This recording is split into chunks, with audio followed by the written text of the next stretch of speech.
The black star continues to shine down on an uncertain world. Hasotobi, so far, I think he knows exactly what he's doing. He's doing a great job so far of making this a continuation of the original Persona 5. But I digress. We've only just begun. It's time for us to see what he's got in Chapter 2 of The Black Star, which is also a David Bowie album.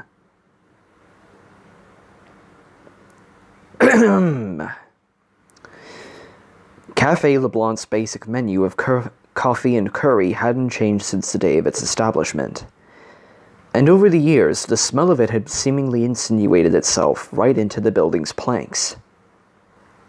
Anyone who stepped inside would be greeted by the jingle of the bell overhead, and that spicy aroma on the air, thick as wood smoke.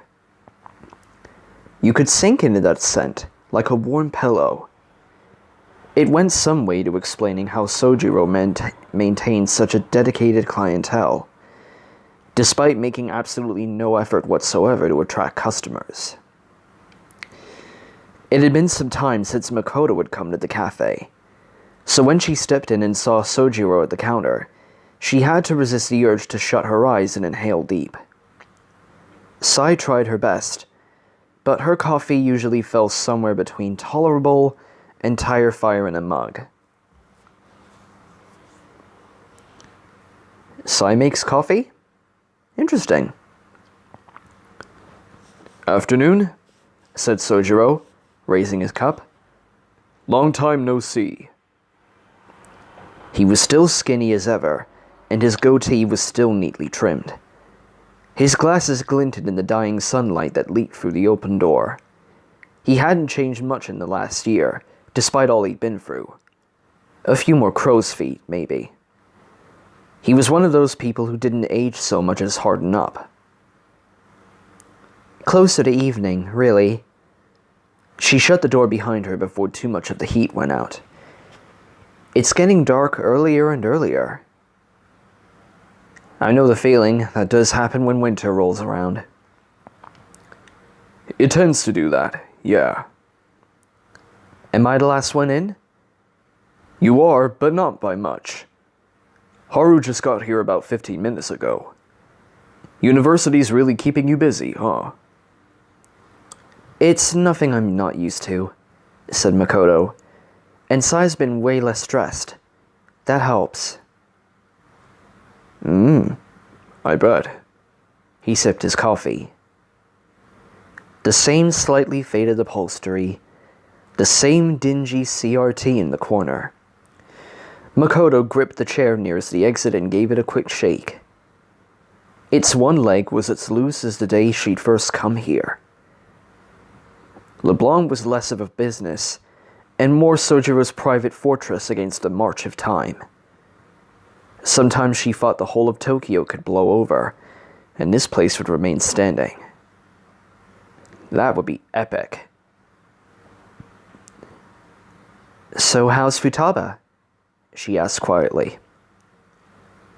"Better.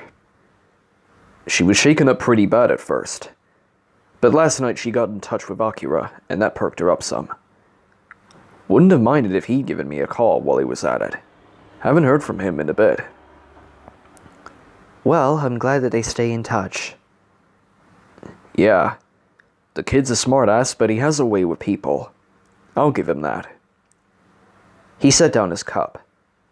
"Should get him far in life. Either that or he'll just get his teeth punched in. Maybe both." If he ever was to get his teeth punched in, I would expect it to be helping someone. She glanced at the TV and narrowed her eyes. The news was on. The screen currently dominated by a still shot of Tsukiko Minami splayed out on the classroom floor. Sojiro followed her gaze, then growled and snapped the TV off. "Ugh, ghoulish shit," he muttered. "Pardon my language." "It's fine." "They've got one thing right, at least. That poor girl's only getting so much attention because of Shujin. Once the media sinks their teeth into a nice scandal, you've got to break their damn jaws before they'll let go. He jabbed a thumb at the ceiling. Anyway, you're not here to listen to me complain. Everyone's up in the loft.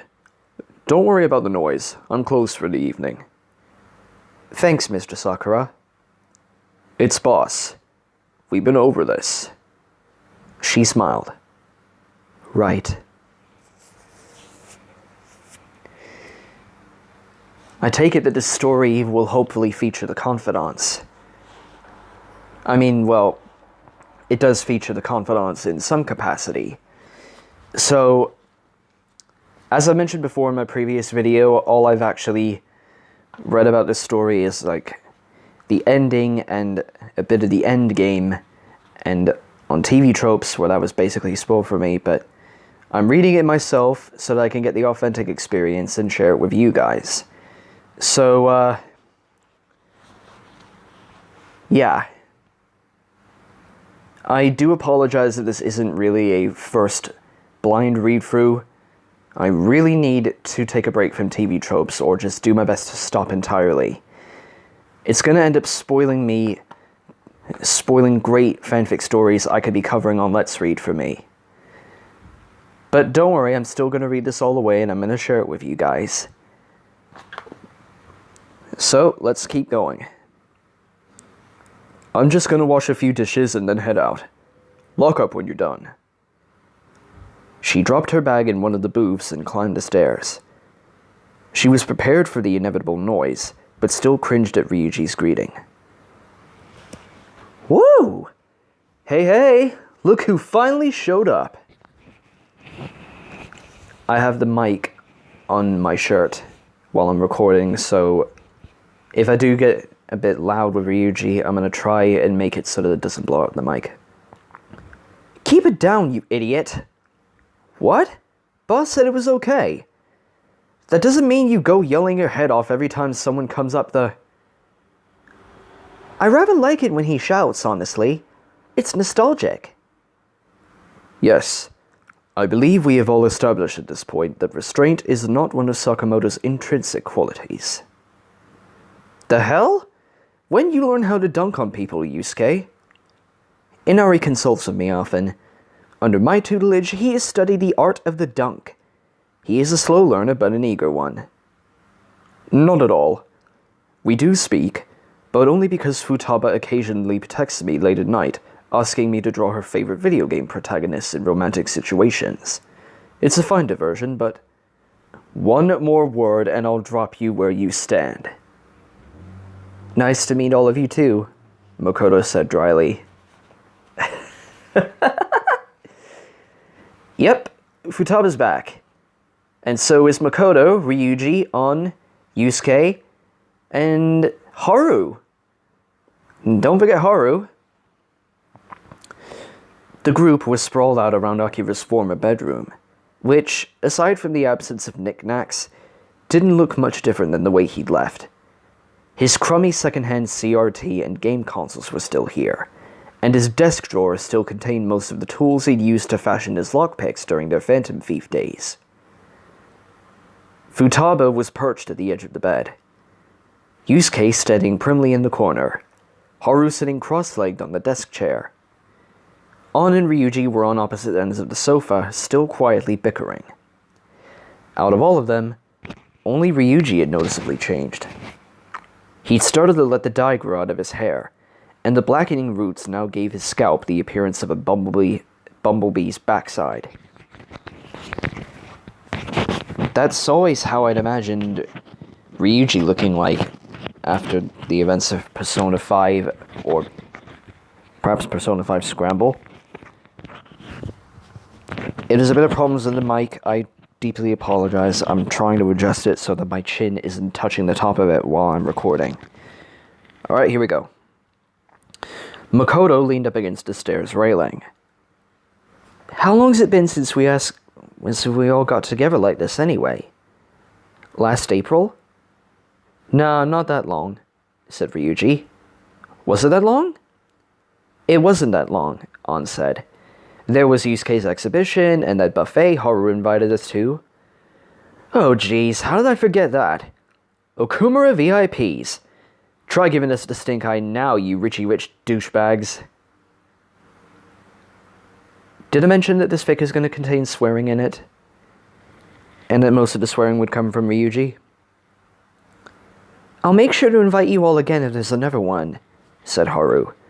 I'm afraid that upper management is a bit too stuffy for my taste. Futaba raised a finger. Before we go any further, I just want to make it clear that I am a grown-ass woman and I do not need anyone to pat me on the head and ask if I'm okay. Everyone turned to look at her. But it's nice you're all here. The pleasure's all mine, said Makoto. It's been too long since I've stopped by anyway.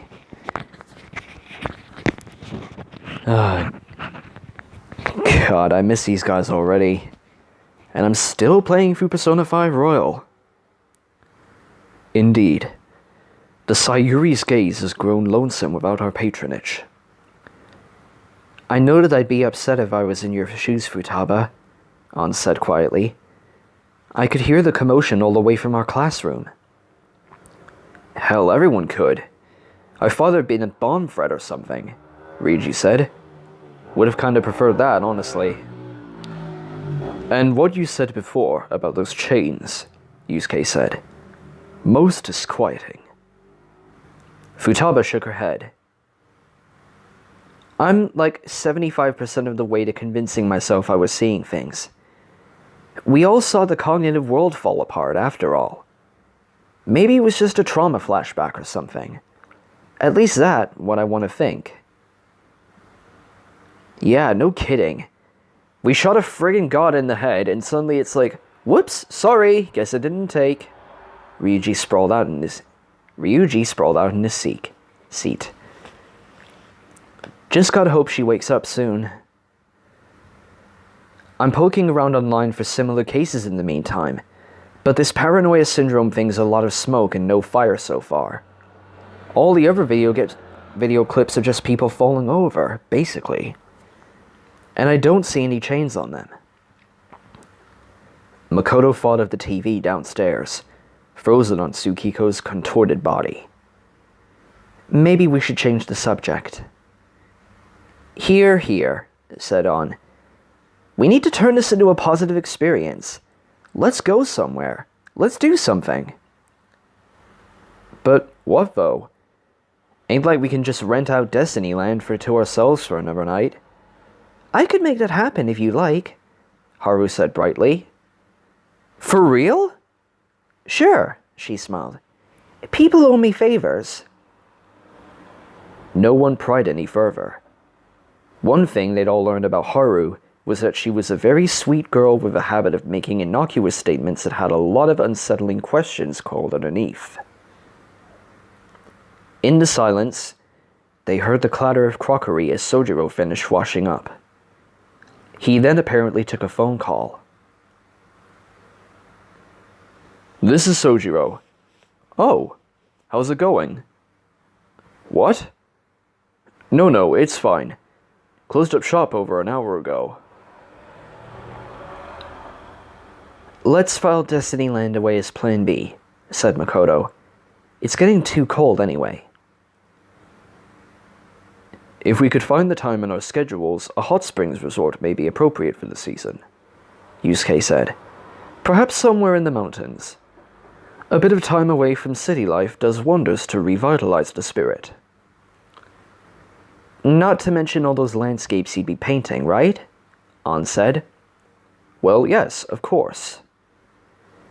If that's too far off, then my wreck is Akihabara, Futaba said, rocking on her heels.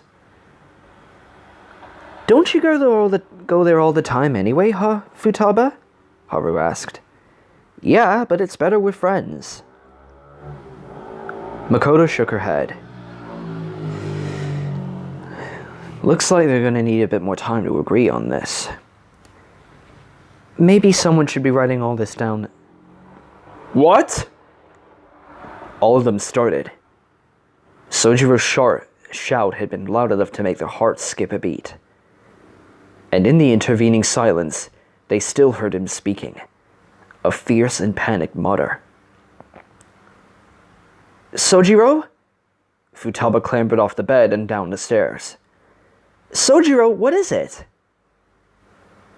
Ryuji looked askance at the stairway. Sheesh, wonder what that's about. I hope it's nothing serious. Haru looked worried as well. Futaba was having such a nice evening. It's not just here either, said On. Everyone's seemed really on edge lately. It's that paranoia syndrome stuff.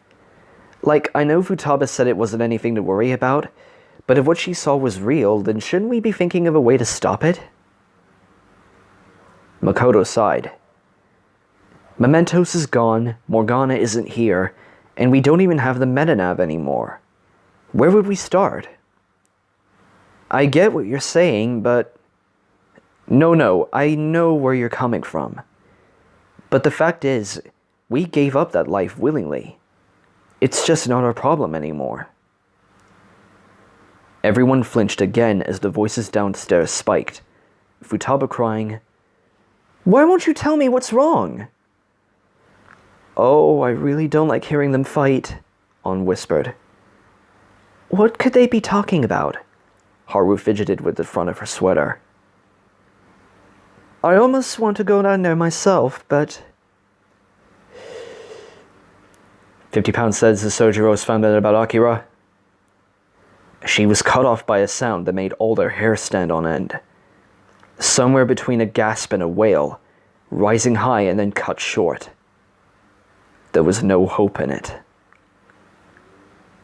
Boss? Makoto called, after a long moment. Mr. Sakura? She backed away from the banister as the staircase started to creak. Sojiro walked up like someone condemned, Futaba close behind. Her face was ashen, her hands shaking. Sojiro stood before them. He couldn't seem to look any of them in the eye. Sorry about the commotion, he said. That was Akira's parents calling. They, Just out of curiosity, did Akira mention any health problems he might have been having before he went home? Headaches? Anything like that? He didn't tell me anything, but maybe one of you... No, said Makoto. He was fine. She heard herself speaking, but her face felt numb. She could see where this conversation was going, clear as the light of an oncoming train. Yeah, thought so. His folks were just curious because, well, last night they found him unconscious in his room. A pause. He won't wake up. A longer pause. I'm sorry. Give it away. Whoever has just won 50 pounds from that. To the Kurusu family. The cafe had gone quiet enough for them to hear the distant rumble of the trains outside. Futaba had retreated to the room's far corner. No one seemed to blink. It was Yusuke who finally broke the silence. I believe that this now has become our problem. Why, yes it has, Yusuke. Yes, it freaking has. I love when my stories feature characters getting horrendous news about their best friend leader. It's just so amazing. I'm not being sarcastic about this at all, guys. Really, I'm not. Yeah, I'm being sarcastic. This is horrible!